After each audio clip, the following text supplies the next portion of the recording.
kazi kubwa aliyokuwa amefanyia ile sadaka, alitarajia atabarikiwa, alitarajia atakubalika, lakini badala ya kukubalika alilaaniwa.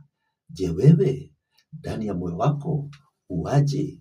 Biblia inasema si wale wanaoniita Bwana Bwana watakaoingia katika ufalme wa mbinguni, lakini ni wale wafanyao mapenzi ya Baba yangu aliye juu mbinguni. Mapenzi ya Baba yetu ni yapi? Ukisoma katika kitabu cha Yohana 6, hebu tusome kidogo tunapoelekea kumaliza.